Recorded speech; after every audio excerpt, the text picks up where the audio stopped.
ini harus dipenuhi untuk mendukung roadmap tadi. Ya, percuma kita master plan ini. Kalau tidak punya itu. Karena ya kalau tidak punya itu dari mana? Oh ini tinggi sekian dari mana? Oh ini banjir sekian. Acuannya, nah sedangkan kita sudah sepakat kan muka air itu sama. Iya. Kendalanya kalau selama ini misalnya BM itu nggak dibuat itu. Nah mungkin ya ini Pengetahuan atau apa? pengetahuannya mungkin belum.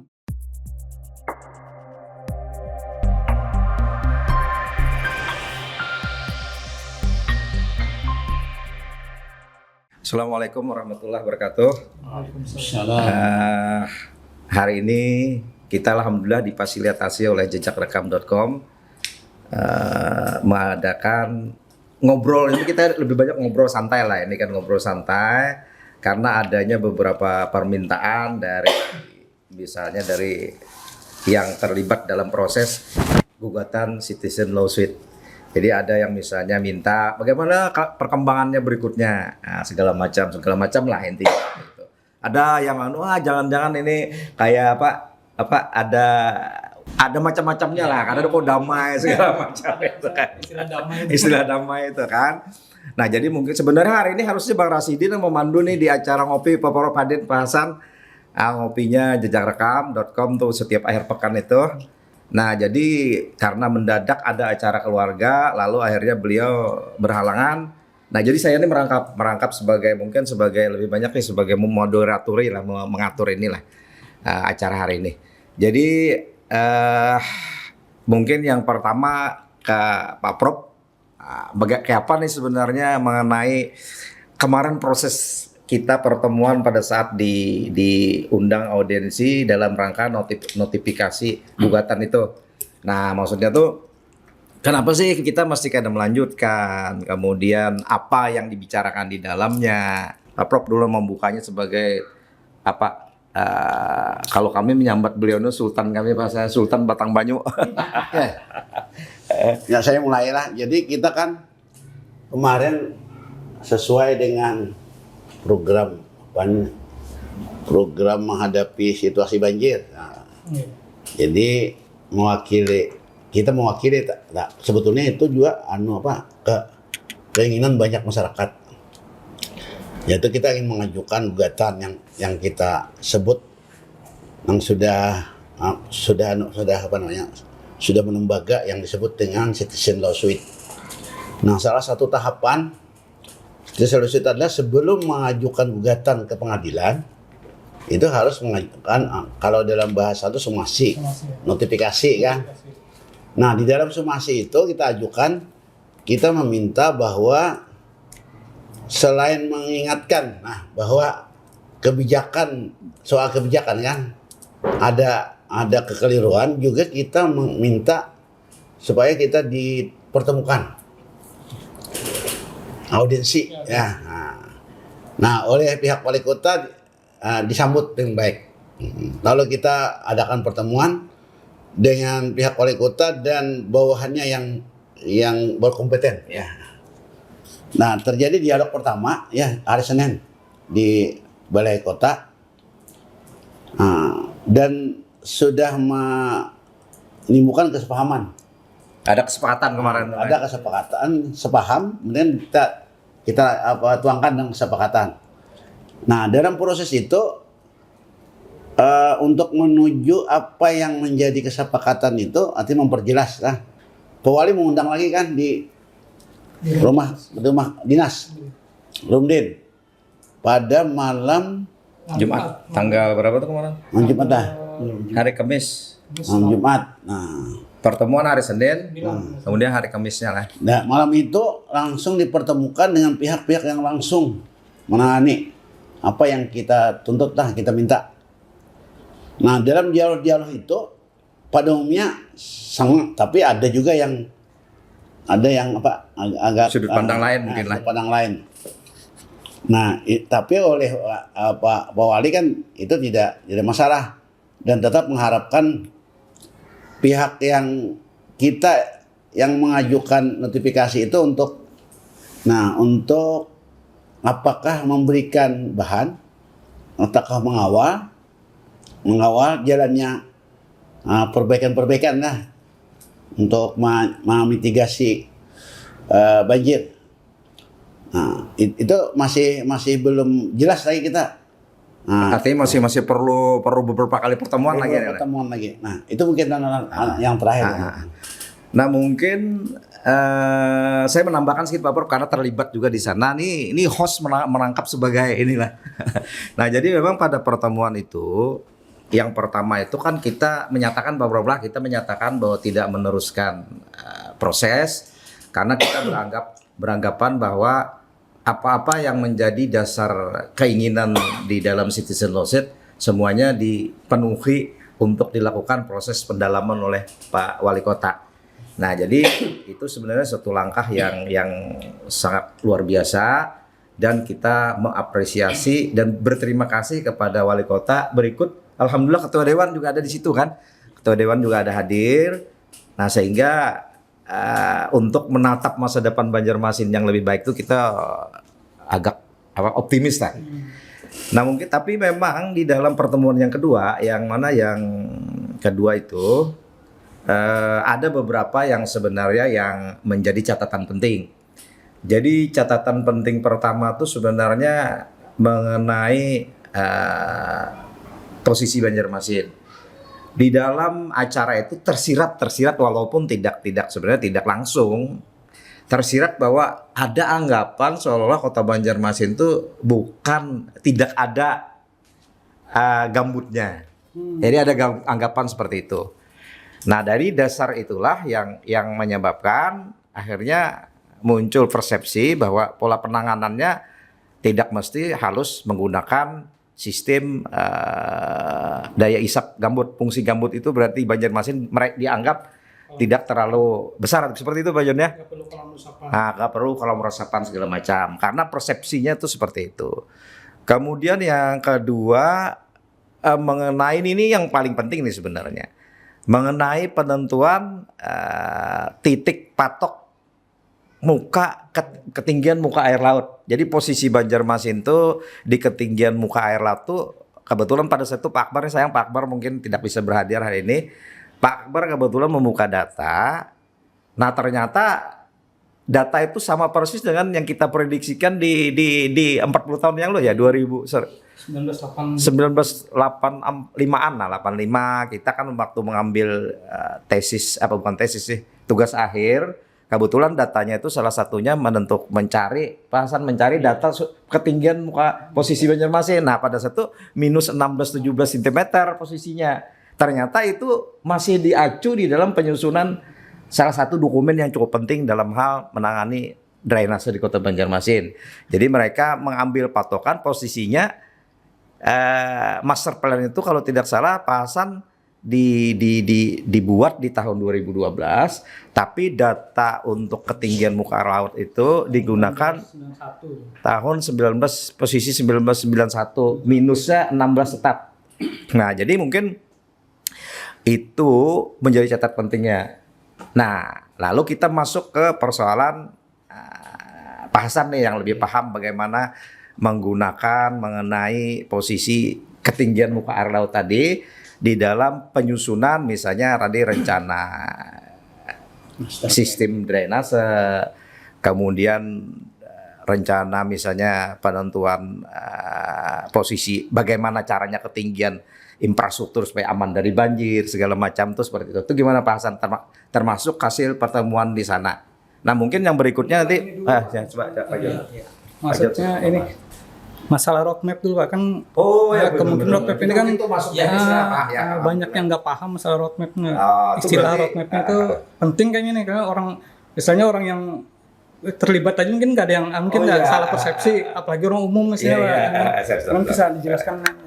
Jadi gini, mungkin menambahkan nanti Pak Prof Radin, tolong Pak Hasan tambahkan roadmap itu karena kemarin pertemuan Pak Jun sebagai sekretaris di pertemuan itu mencatat itu banyak yang peserta pertemuan salah persepsi mengenai roadmap. Nah banyak di mereka roadmap itu seolah-olah sama dengan master plan gitu kan. Nah jadi Pak Jun, roadmap itu sebenarnya kalau kita mungkin paling mudah menganalogikannya seperti aturan main yang dulu era Pak Harto. Mungkin kita semua kenal GBHN lah. Nah sebenarnya roadmap itu GBHN. Tapi kalau misalnya, jadi dia merupakan acuan induk di dalam proses, karena kita itu kan sebenarnya arahnya kan ke tata kelola limpahan air dan persoalan penanganan banjir di Kota Banjarmasin atau calap di Kota Banjarmasin. Nah, jadi kita sebenarnya roadmap kita itu khusus itu aja. Khusus tata limpahan, mengelola tata limpahan yang berlebih tadi, kemudian termasuk di dalamnya itu termasuk tadi persoalan calap. Lalu apa sih yang kita kelola di sana? Jadi limpahan air itu kan pada saat di roadmap yang kita kerangka konsepnya baru kerangka yang kita kemarin sampaikan, itu baru kita membicarakan mengenai peta jalan atau roadmap bagaimana menangani persoalan. Pertama itu kan persoalan kalau terjadi limpahan air dari daerah atas, daerah hulu. Kemudian yang kedua, bagaimana kalau terjadi masuknya air dari daerah hilir. Hilir itu dari permukaan air laut yang selalu menaik. Nah, itu kan ada data semua tuh. Nah, kemudian yang ketiga, bagaimana kalau curah hujan tinggi menerpa Kota Banjarmasin. Nah, jadi 3 masalah inilah yang kita ingin supaya di dalam tata kelola itu tadi ada peta jalan menangani itu tadi. Nah, lalu dengan dasar itulah maka komponen apa sih yang ada di Kota Banjarmasin yang secara alamiah mereka memiliki kemampuan untuk mengelola itu tadi alamiah. Jadi lalu kita menyimpulkan kemarin ada 3. Pertama rawa pasang surut atau kita kemarin menyatakannya ada sebagian yang gambut. Nah, resapan itu tadi. Nah, itu belum resapan lagi itu dulu. Nah, itu kan fungsinya sebagai spon untuk mengisap air, menyimpan air. Kita istilahkan sebagai bank air. Kemudian yang kedua, faktor pentingnya adalah sungai. Nah, sungai itu sebagai kita analogikan lagi itu sebagai jalannya air. Nah, jadi jalan air. Jadi yang ketiga adalah area resapan. Area resapan tuh kalau bahasa dulu tuh telaga, embung segala macam itu tempat untuk air itu beristirahat. Jadi kayak tuh seperti rumah air, kita istilahkan rumah air. Kolam besar. Kalau kita masuk misalnya kita biasanya kan di dalam suatu kawasan tuh kawasan rawa yang luas ada daerah yang memang dalam. Nah, daerah itulah kalau suatu saat musim kering kemarau, yang lain kering, di sana tetap ada isinya. Nah, itulah yang dinamakan daerah resapan tadi, area resapan. Nah, 3 aspek inilah yang akan dioptimalkan, kemudian akan dijadikan untuk mengatasi tadi persoalan limpahan tadi. Nah, itulah yang diskenario-kan untuk dibuatkan peta jalannya. Itu roadmap itu tadi. Nah, jadi dengan dasar itulah sebenarnya roadmap itu lebih tinggi dari master plan. Nah, di dalam roadmap itu tadi kita ada 3 misalnya komponennya, ada sungai, ada ada daerah lahan rawa, rawa gambut tadi, kawasan itu tadi. Yang ketiganya ada tadi area resapan. Nah, ini nanti bisa kita susun master plan-nya. Misalnya master plan normalisasi sungai atau revitalisasi sungai. Kemudian master plan normalisasi dan revitalisasi daerah lahan rawa segala macam. Kemudian bisa normalisasi atau optimalisasi terhadap area-area resapan. Atau pembuatan area-area resapan yang baru, embung-embung kecil baru. Jadi seperti itu. Nah, itu yang sebenarnya menjadi termasuk bagaimana menata master plan bantaran sungai. Nah, di dalamnya termasuk master plan drainase untuk memilah air-air limpahan segala macam supaya bisa masuk ke sungai atau langsung dia ke area resapan. Jadi ada beberapa turunannya. Nah, itulah membedakan antara roadmap dan master plan. Nah, di dalam pertemuan kemarin itu ada memang sebagian beranggapan bahwa roadmap itu sama dengan master plan seperti itu. Lalu fokuslah pada saat kita pertemuan malam itu karena sistem drainase saja seperti itu Pak. Jadi selama ini Pak, nggak ada roadmap itu sebenarnya loh. Sementara ini berdasarkan pemantauan itu belum ada roadmap. Yang ada baru master plan yang dikeluarkan. Itu berarti masing-masing Bang. Nah, masalah itulah problemnya karena master plan masing-masing. Nah, kita tidak ingin Banjarmasin ini tidak bisa ditangani dengan cara parsial seperti itu. Jadi harus ada pemersatunya. Pemersatunya ini adalah roadmap-nya tuh. Kalau bahasa di dalam pemerintahan tuh GBHN-nya. Kalau masalah master plan segala macam itu repelitanya, repelita. Roadmap itu untuk jangka panjang lah. Ya, untuk jangka panjang. Jadi nggak ada berubah lagi maksudnya selama makanya kemarin kan ketua dewan, Pak Wali kan sepakat bahwa jangka itu jangka panjang kan sampai 100 tahun bahkan kan diminta itu pada saat Pak ketua dewan minta 100 tahun. Nah, kita membuat simulasi itu sampai hanya 2100. Jadi 2100 itu sekitar 75 tahun lah. Jadi seperti itu. Pak Hadin roadmap menambahkan Pak Hadin. Kalau pemahaman saya kan master plan itu rencana induk ya. Lalu roadmap itu langkah-langkah termasuk timelinenya untuk mewujudkan rencana induk. Nah, cuma jadi masalah rencana induk yang disusun oleh Pemko itu berbeda pemahaman dengan kita karena dia memfokuskan bahwa penanganan termasuk penanganan banjir karena judul master plan itu adalah judulnya tentang apa drainase. Jadi seolah drainase itu berjarak untuk memecahkan masalah kota terkait dengan limpasan air. Apakah hujan ataukah rob atau hujan. Nah, itu yang keliru. Nah, lalu untuk mempertahankan master plan itu bahwa kota ini kata mereka lah yang kemarin kita bahas tidak memerlukan daerah-daerah resapan karena bisa dipompanisasi katanya kan. Bisa pompanisasi jadi tidak perlu. Nah, ya resapan padahal kan sederhananya kan gini lah. Ini pemikiran saya lah, kan yang selain kasus 2021 yang tahun-tahun berikutnya itu banyak disebabkan hujan dan rob kan interaksi air laut dan rob dan hujan di hulu tidak ada kiriman Selain 2021. selain 2021 tidak ada kiriman. Nah, itu yang selama ini setiap tahun terjadi itu. Nah, dan kita bukan menghalangi rob, tidak kan, rob tidak bisa dihalangi. Apalagi karena ini soal kutub es ya, kutub mencair peningkatan permukaan air. Nah, itu biarkan aja. Yang kita mau ya drainase, tapi bukan drainase buatan. Nah, pertama memfungsikan drainase alam. Karena di situ ada resapan sekaligus. Kalau drainase buatan yang itu kan becor itu, nah itu fungsinya kan akan mengalirkan dari mana ke mana kan itu. Ada resapannya. Nah, pasti kan ke sungai kan. Kalau ini sudah di sungai. Nah, waktu kita tanya kalau pompanisasi itu dilakukan kemana Mumpanya dari mana ke mana. Nah, jadi karena itu sudah berulang-ulang terjadi, yang kita tidak inginkan air limpasan itu mengganggu aktivitas sosial dan ekonomi masyarakat. Jadi biar aja mengalir air tuh, tapi jangan mengganggu aktivitas sosial jalan, jangan sampai kena. Nah, yang sampai terjadi kayak 2021 lah. Atau yang kemarin lah. Ini masih terjadi kan? Jalan, aktivitas sosial, tempat-tempat orang masalah ekonomi kan. Nah, bahkan yang paling parah itu saya lihat di Kaitangi dengan mata itu masuk ke rumah.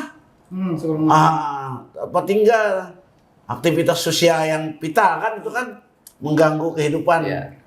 Jadi pikiran kita kan air tetap mengalir biar. Nah, mengalir karena tidak bisa tapi tidak sampai mengganggu aktivitas ekonomi dan sosial masyarakat.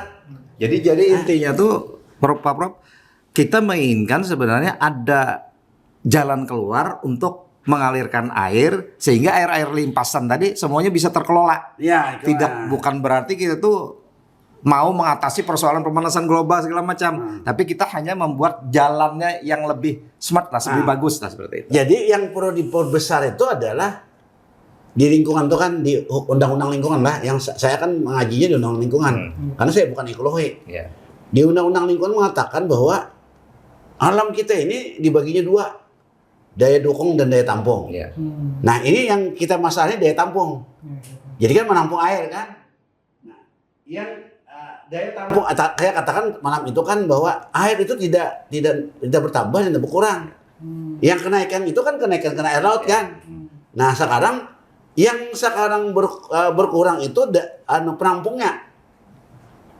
Nah kenapa di dalam keputusan wali kota itu dulu sungai itu 290 Jumlahnya. Nah, itu masih terdata di keputusan wali kota 2022 ya. Ada ya, itu ada di Perda nomor 8. Di Perda nomor 8 di lampiran tentang rencana pengelolaan dan perlindungan lingkungan hidup. Jadi kan dia buat rencana. Karena itu kita harus baca situ bahwa existing atau kondisi real lingkungan kota Banjarmasin itu direkamnya di rencana pengelolaan dan perlindungan lingkungan sebagai lampiran Perda nomor 8 ya, nomor 8 tahun 2022 yang dibuat oleh Pemko. Nah, dari situ kita melihat jadi waktu mana sungai, dia menampilkan sungai kita tuh 290. Itu perlu diuji tuh. Nah, perlu diuji kan? itu. Nah, berapa gram yang kalau 290 itu fungsional, kan daya tampungnya kan besar kan? Nah, tambah 10 Kanalisasi. kanal yang dibuat oleh Belanda kan 10. Nah, itu saya kira air itu akan bergerak atau masuk kemudian keluar lagi kan, drainase kan, masuk keluar tanpa limpasannya naik sampai ke jalan, apalagi kebangunan, apalagi kalau ke rumah-rumah orang kan. Nah ini yang pikiran kita ini yang mau direkonstruksi. Nah itu maksudnya.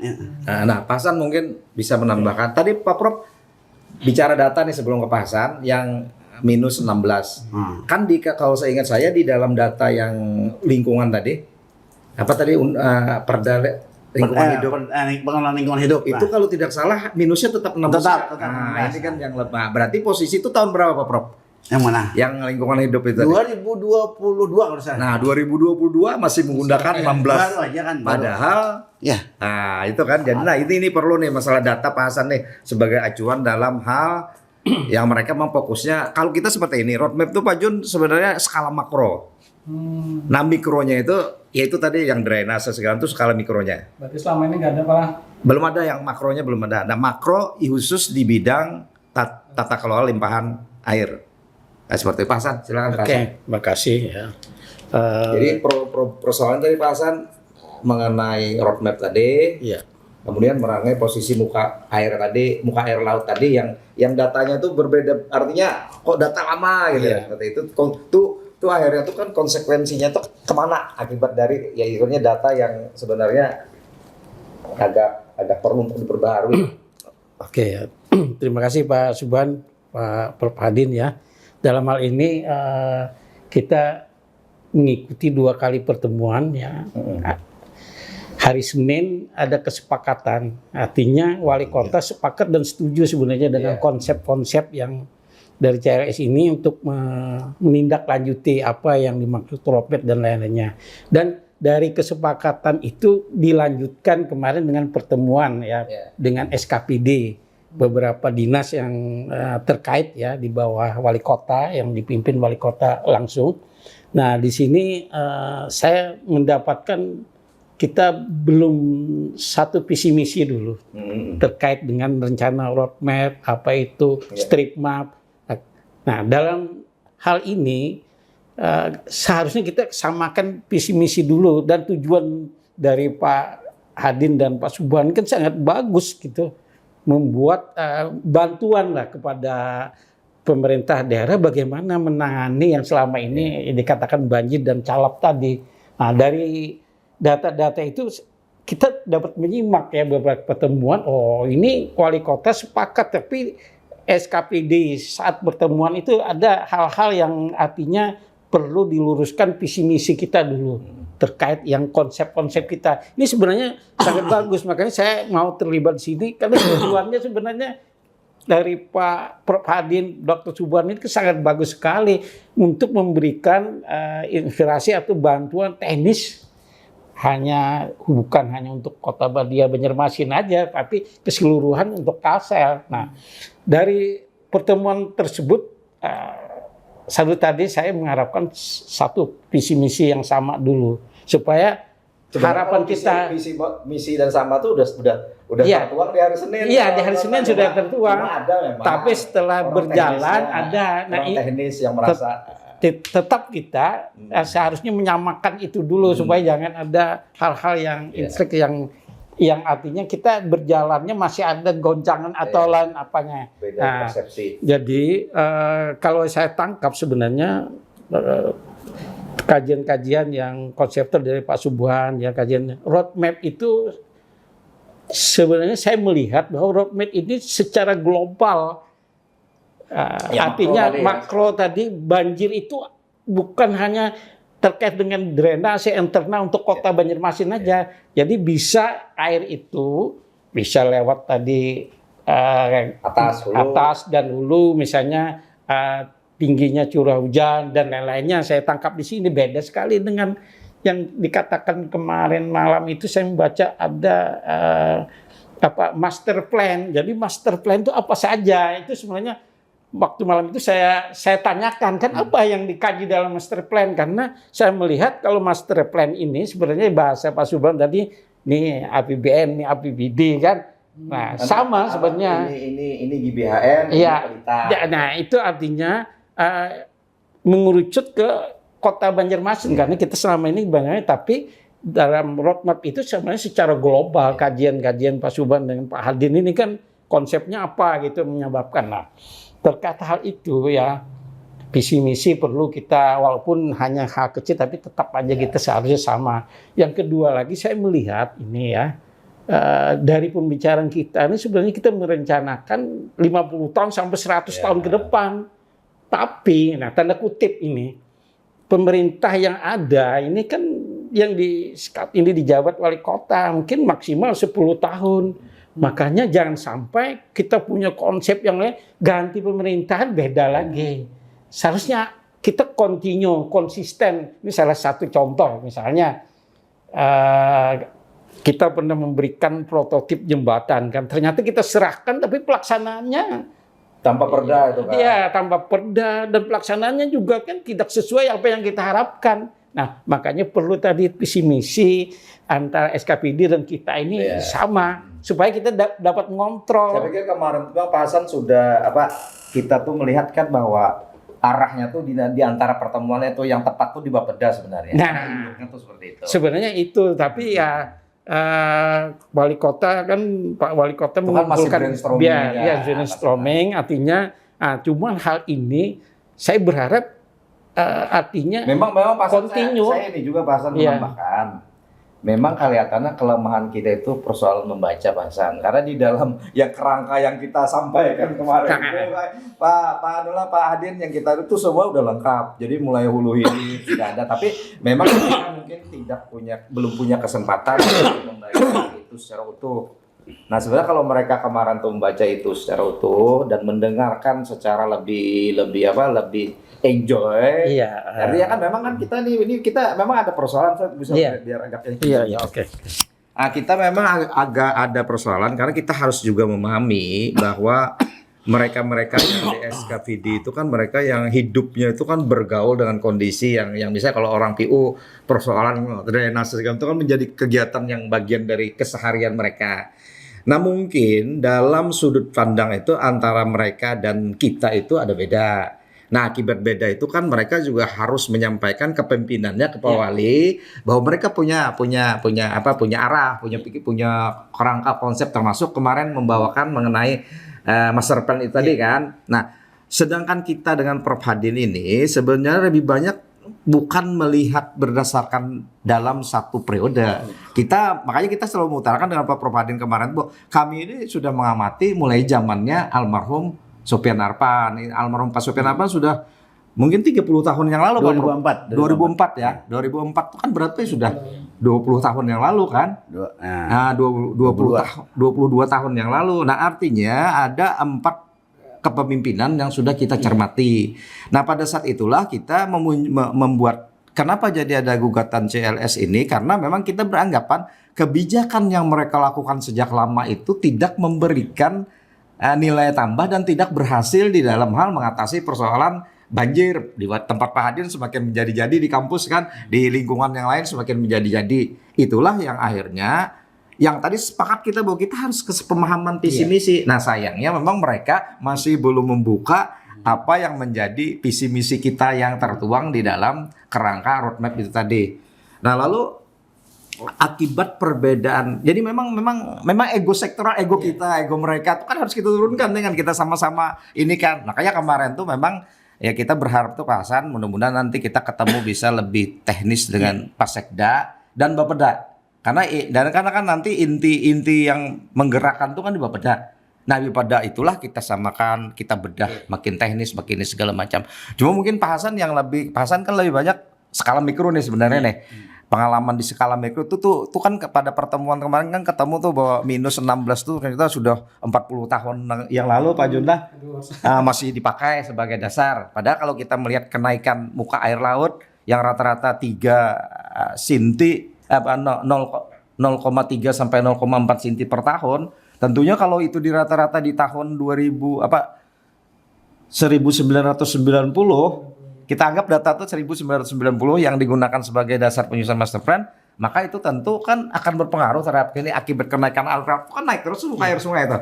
Nah, sedangkan drainase ini rata-rata kan yang Pak Hasan sering sampaikan kan, kenapa sih kok masih di dalamnya di alasnya itu masih ada air, bahkan airnya itu hampir menyentuh bagian tutupnya gitu. Nah, itu mungkin lebih ini ke situ Pak Hasan. Oke, ya.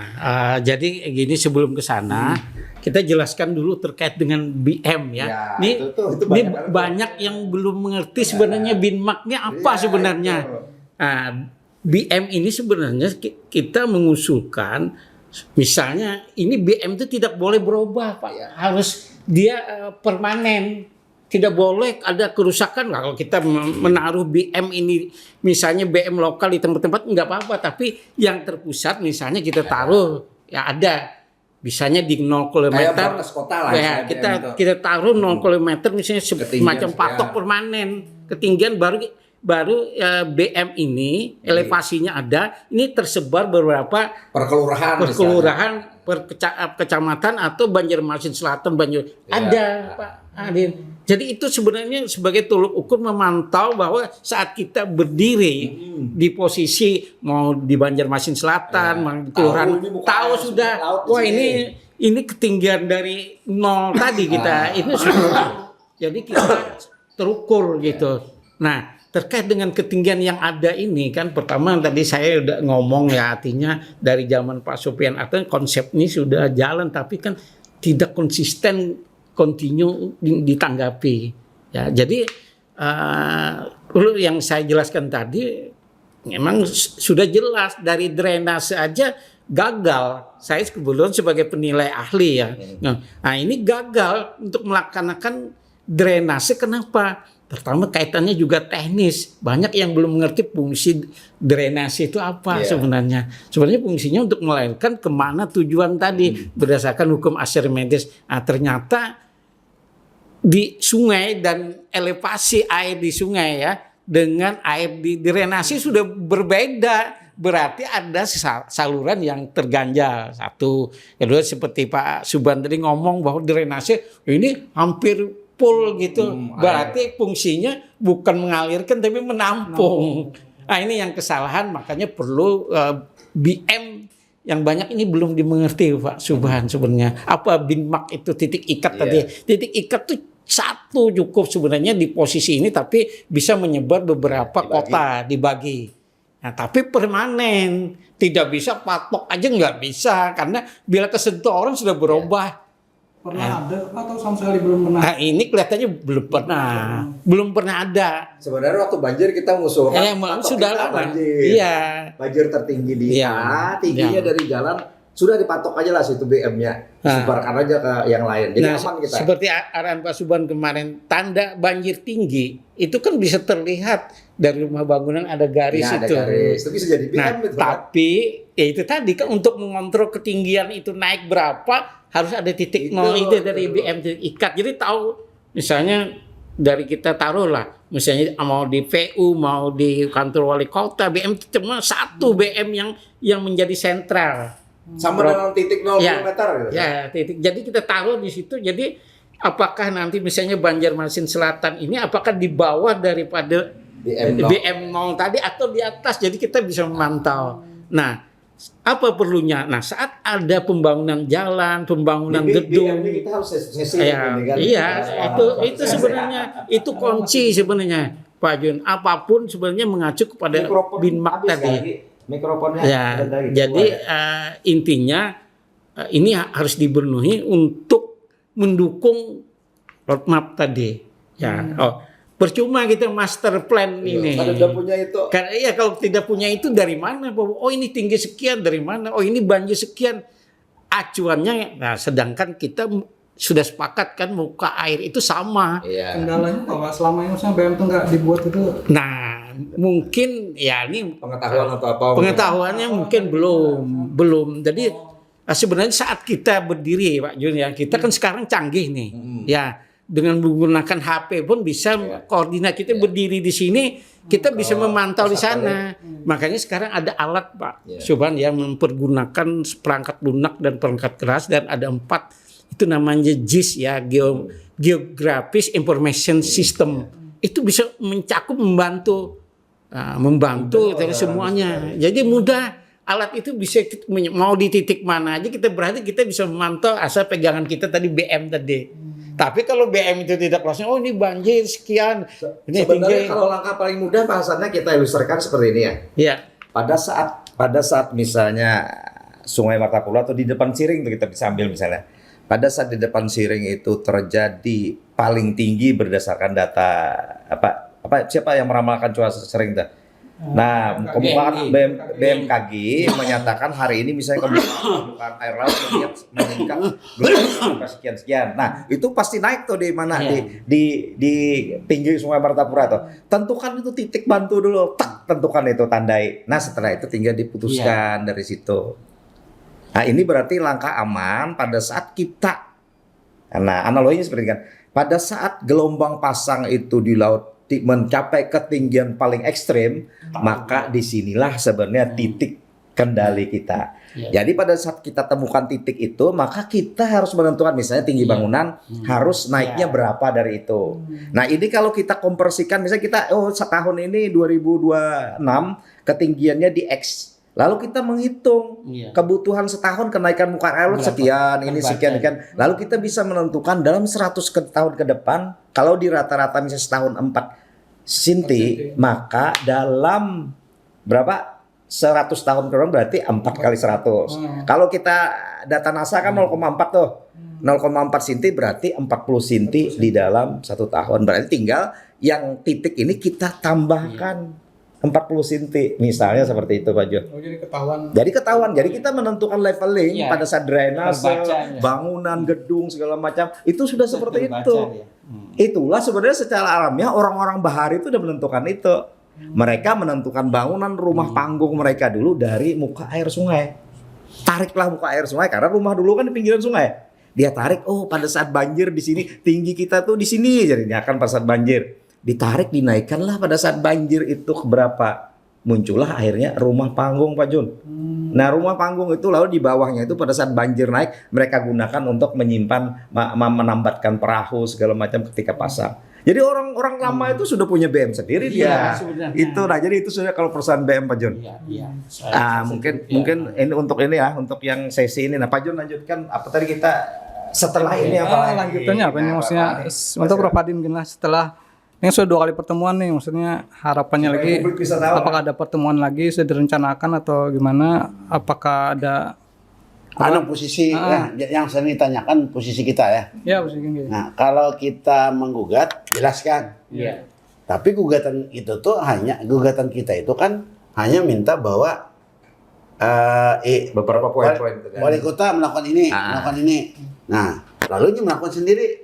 Nah, sekarang ketika dia setuju tanpa gugatan, kemudian merangkul kita, lalu ditanya Posisi kita. posisi kita apa? Sebagai apa? Nah, jadi kemarin dijawab tetap aja pelaksananya kan tetap Pemko kan, pelaksananya. Nah, posisinya apakah kita sebagai pemikir, ya kan, Tim ahli.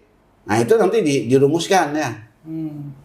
Nah kalau gerakan-gerakan sipil lah yang terutama mengawal kebijakan itu biasanya hanya sifatnya mengawal. Jadi untuk memastikan apa yang menjadi kesepakatan itu dilaksanakan. Nah itu aja kan kita. Tapi kalau dia juga minta bantuan bahwa pikiran-pikiran kan kita nih kayaknya diuji juga kan. Apakah cuma bisa ngomong aja? Nah, kayaknya kayak itu. Nah, lalu atau gini, apakah rumusan-rumusan kita itu juga bisa memecahkan masalah apa tidak? Nah, itu kan jadi tantangan juga bagi kita kan. Nah, dia harus hati-hati juga gitu, jangan dibalik ke asal jangan ngomong aja gitu kan. Itu perlu pengkajian. Nah, itu yang sering ditanyakan. Nah, aku lihat apakah dia memang menghendaki perubahan, atau memang hendak menguji kita? Nah, menguji bahwa kayak kami kasih rasakan bisa tidak menyelesaikan. Nah, tapi memang kalau itu infrastruktur kita kan tidak memungkinkan untuk seperti itu kan, karena kita berada di luar sistem. Nah makanya memang kalau dilihat dari kemarin itu.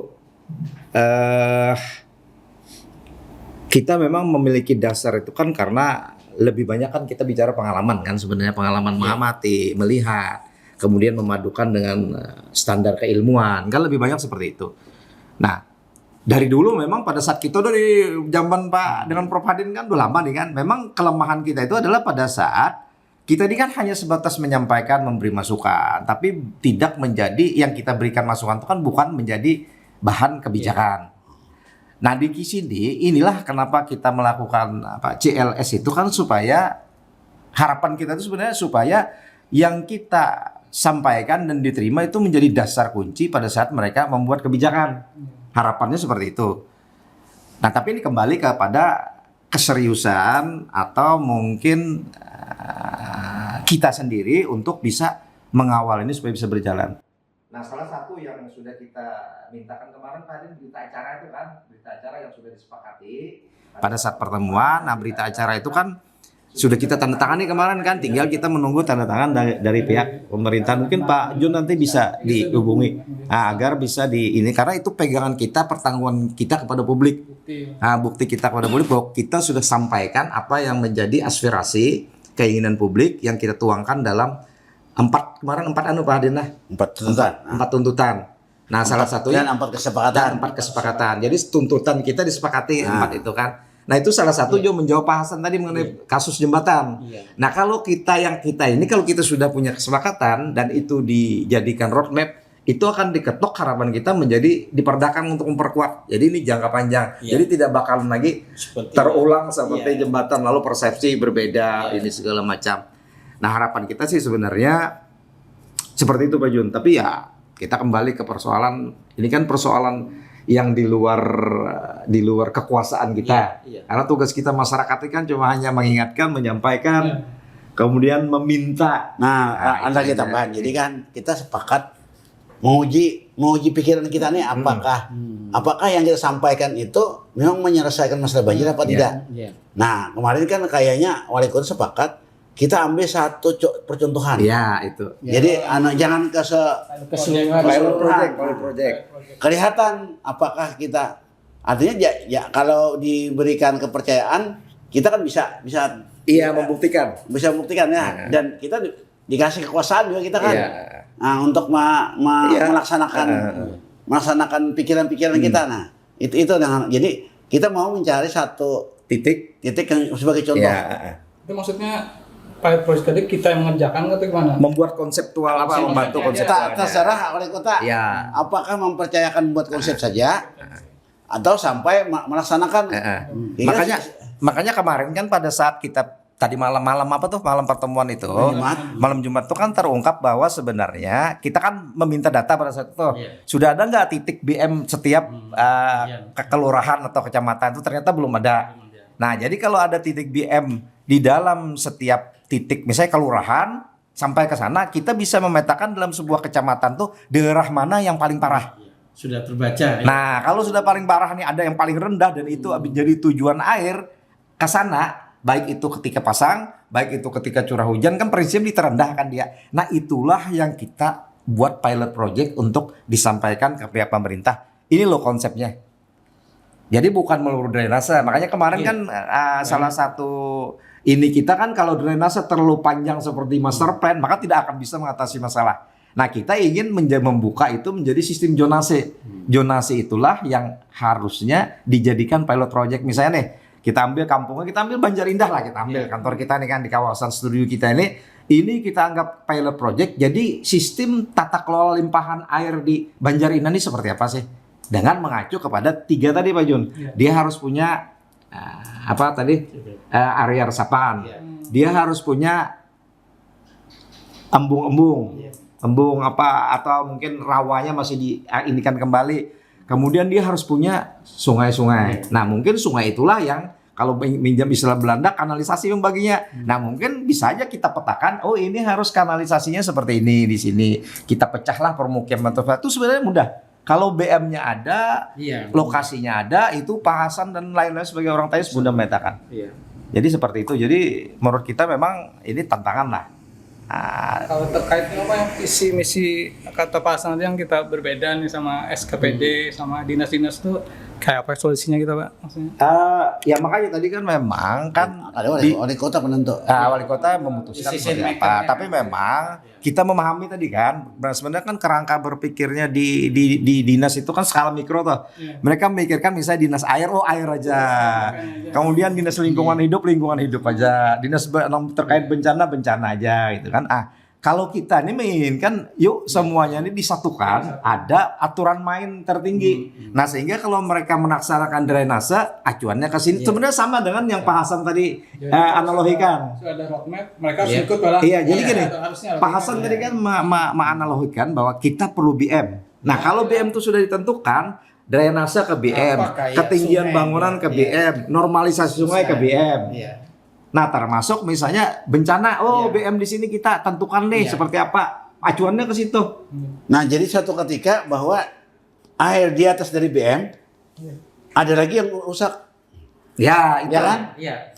Nah, ada lagi itu ilustrasinya kita kan secara existing itu kan BM itu kan existing. Nah, bila dalam beberapa tahun kemudian air melebihi itu tadi kan? Terbaca langsung. Lalu ada yang rusak kan? Atau ada penambahan. Jadi sudah kalau diprediksi. Satu rusak. Atau ada yang melakukan kegiatan pembangunan. Karena bangunan itu kan merubah. Ada menambah bendungan-bendungan di dalamnya. Mengurangi air resapan. Mengurangi daya tampung. Kan misalnya kan nih di air di mangkok lah. Nah, dimasukkan bangunan satu. Naik volume air, kekurangan volume air sebesar volume bangunan. Nah, jadi seperti apa? Nah, kita kemarin lah kasus misalnya di Kayu Tangi 2. Nah, kita sederhana aja. Dulu Pak ya, di sini kada pernah banjir. Cari sungai kita, ada yang tersumbat. Cari dia sungai. Dapat memang tersumbat sungai. Yang nang dinas lingkungan tuh kan termasuk dinas lingkungan kota tuh. Itu kan di daerah sungai. Ya, di badan sungai. Bangunannya kan di badan sungai. Nah, Pemko sendiri kan yang jadi aneh kan. Nah, itu kan sederhana aja bila ada yang dulunya tidak ada. Harus ini ya. Pasti ada yang tersumbat. Yang dulunya tidak ada, sekarang ada. Pasti ada. Pasti ada efeknya. Dan dulu cerita orang-orang waktu tahun 2004 yang kita waktu diskusi tentang sungai itu. Itu sudah ada cara tapi mengalir terus tapi tanpa mengganggu jalan-jalan. Pasang surut tapi nggak sampai ke jalan. Tanpa sampai mengganggu aktivitas ekonomi orang. Jadi kan sudah biasa kan? Biasa aja tapi mengalir. mengalir kemudian surut lagi kan. Nah sebenarnya yang dimaksud roadmap itu Prof Adin lah, Iya. supaya bisa. Tapi sekarang dalam orang terganggu. Iya. Nah, ada ini sosial aja, mas sosial. Kan di muka rumah saya itu kan di pinggir sungai. Biasa apa namanya? Jalap. Sekarang tinggi. Lalu kada kawa guring ya kan. Ya kita kenapa? Ada ular. Nah. Eksesnya tuh lah. Nah, jadi mengganggu kenyamanan orang hidup. Nah, itu yang perlu dijaga ya kan. Nah, kalau ya itu sudah lumrah. Jadi dijaga tadi ya nang detek BM tadi kan. Iya. Ya, Jadi supaya bangunan tuh semua mengikuti itu kan. Iya, aturan tadi. Jadi kalau masuk BM tuh nanti kan kalau misalnya dia mau banjir, mesti dia sudah terprediksi. Iya. Jadi sudah Pasti cari pasti, ada. ya. Ada yang Terbaca langsung. Terbaca langsung. Oh ternyata ini sebabnya. Jadi itu pengaruh aturan bangunan nggak nanti Bang masuk ke depan? Semuanya, jadi semua. Jadi pembangunan tuh mengacu ke sana. Termasuk Jalan, ketinggian jalan, jembatan. Semuanya itu. jadi mau uruk jalan itu termasuk nguruk Iya. ya. Karena mengurangi daya tampung air Kan tadi kan. ilustrasi seperti ini Pak John, paling mudah dah. Pada saat BM tuh ditentukan, misalnya kita ambil muka air tertinggi misalnya kan naik dia. Nah pada saat Pak Hasan membuat jembatan, maka Pak Hasan udah menentukan kapal ini syaratnya kapal setinggi sekian masuk.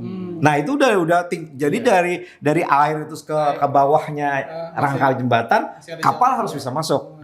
Nah itulah yang diabaikan sehingga banyak jembatan yang di atasnya sungai itu kapal kan bisa masuk, termasuk di jembatan Merdeka dan jembatan Dewi segala macam kan. Itu kapal kan bisa masuk, kapal yang negara itu kan dulu kan sampai masuk ke dalam sana, sekarang kan kapal yang negara yang 2 tingkat itu kan bisa masuk lagi. Jadi dia hanya sampai di depannya Iya, di pasar dermaga pasar 5 itu. Kada bisa lagi masuk sampai ke ini. Nah, seandainya dulu bisa masuk, orang mungkin untuk ke Martapura segala macam, mungkin untuk jalan pendek mengenai sungai Martapura masuk ke dalam itu kan. Nah, jadi itu fungsinya yang tadi diberitahu Pak Hasan tadi termasuk ketinggian bangunan. Jadi kalau dia diprediksikan 100 tahun tuh dari BM ini BM saat ini misalnya di sini, di sekian misalnya. Nah, pada 100 tahun ke depan naiknya 2 meter. Nah, di 2 meter itulah kita mau main di aman berapa? Mau aman 50 tahun, berarti kita cukup sekian. Mau aman 100 tahun, berarti kita harus sekian gitu. Jadi seperti itu. Bisa terbaca. Bisa terbaca. Nih Pak Jun silakan tutup nih, tadi sudah mau kita lanjutkan ke berikutnya. Mungkin nanti kita lanjut lagi berikutnya. Kalau BM nanti khusus tuh Khusus segala macam secara teknis itu. Nah, udah berarti terima kasih untuk kehadiran yang Bapak-Bapak. Untuk selanjutnya kita ada pertemuan lagi nanti malah untuk bikin podcast lagi. Ya memang tergantung kita kan memang menginginkan supaya Pak Prof supaya kan publik tuh tahu bahwa kita ini kan prosesnya berjalan dan dulu kita informasikan ke pihak pemerintah bahwa ini kita selalu menyampaikan laporan ke publik, ke warga kota bahwa prosesnya sampai sekian agar kita ini kan bisa memastikan bahwa apa-apa yang menjadi kesepakatan itu dijalankan dan publik mengetahui bahwa permasalahannya itu nanti di mana akan disampaikan. Jadi kita harapkan begitu kita ada pertemuan lagi kita sampaikan seperti itu Pak John. Iya. Ya. Pak John menambahkan lagi kan? Ya, Terima kasih untuk acara ini kita sampai di sini aja dulu. Assalamualaikum warahmatullahi wabarakatuh. Waalaikumsalam.